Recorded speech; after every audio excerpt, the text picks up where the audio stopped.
Assalamualaikum warahmatullahi wabarakatuh. Kami dari kelompok 8 ingin mempresentasikan hasil diskusi kami tentang teori antrian loket stasiun pada mata kuliah simulasi komputer. Pada kelompok 8 ini beranggotakan saya, Aulia Rianti, dengan NPM 2020-445-714. Bab 1. Pada bab 1 ini berisikan latar belakang, yang dimana antrian pembelian tiket penumpang kereta di stasiun merupakan salah satu contoh peristiwa antrian dalam kehidupan sehari-hari. Penumpang datang dengan laju tetap atau tidak tetap untuk memperoleh pelayanan pada fasilitas. Bila penumpang yang datang dapat masuk ke dalam fasilitas pelayanan yang memiliki saluran tunggal, maka mereka akan dilayani dengan laju tetap atau tidak tetap. Setelah selesai, mereka pun berangkat.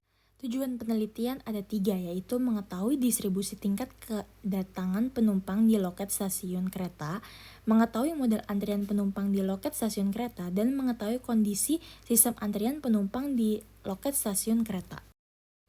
Bab 2. Bab 2 terdapat tinjauan pustaka yang berisi proses antrian ialah suatu proses yang berhubungan dengan kedatangan pelanggan pada suatu fasilitas pelayanan dan masuk dalam baris-baris tunggu atau antrian untuk mendapatkan pelayanan. Secara teoritis, proses kedatangan dan perilaku penumpang dalam memasuki antrian tidak dapat diramalkan secara pasti.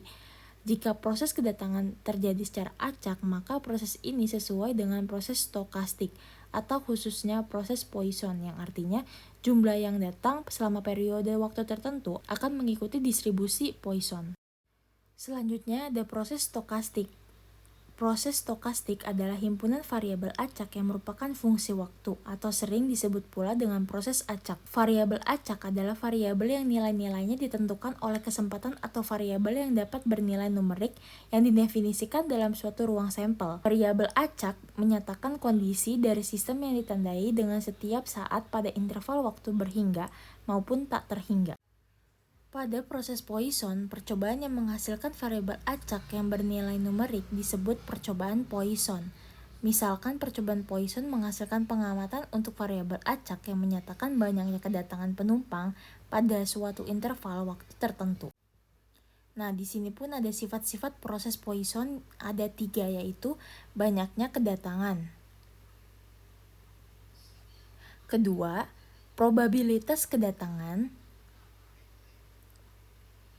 Dan yang ketiga, di dalam suatu interval kecil, probabilitas tepat satu kedatangan adalah sebagai berikut. Saya akan menjelaskan tentang uji goodness of fit dengan chi-square. Uji goodness of fit menggunakan data sampel sebagai dasar untuk menerima atau menolak tentang bentuk distribusi populasi. Dalam penelitian ini menggunakan uji goodness of fit dengan chi-square karena uji tersebut dapat menguji kesesuaian antara distribusi data dengan distribusi teoritis. Terdapat beberapa tahapan uji goodness of fit dengan chi-square, yaitu ada 4.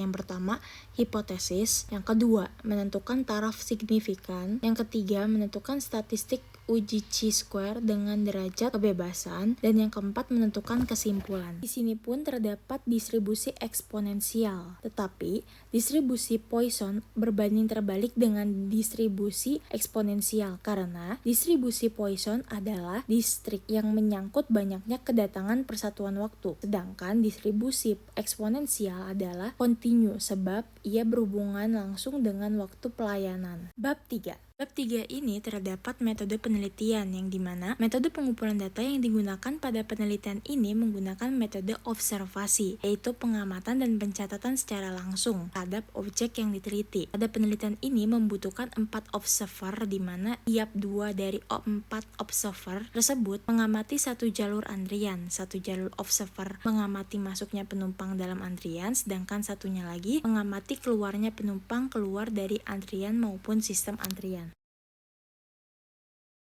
Ini merupakan cara yang paling menentukan untuk menyusun dan mengolah data yang sudah terkumpul sehingga didapatkan kesimpulan yang dapat dipertanggungjawabkan sebagai berikut. Yang pertama, penetapan distribusi data atau goodness of fit dengan chi-square dan one sample Kolmogorov-Smirnov menggunakan SPSS 11.0 serta digambarkan secara grafik. Dan yang kedua, analisis pengukuran karakteristik kinerja dari sistem antrian steady state pada hari dan jam yang berbeda. Nah, didapatkan kesimpulan yang pertama, distribusi tingkat kedatangan penumpang kereta api pada hari-hari mudik maupun hari-hari biasa mengikuti distribusi Poisson dengan nilai parameter tertentu. Sedangkan yang kedua, dalam model antrian di stasiun kereta api adalah distribusi tingkat kedatangan penumpang Poisson waktu tertentu lainan eksponensial mempunyai saluran tunggal disiplin antrian FCFS. Sekian dan terima kasih.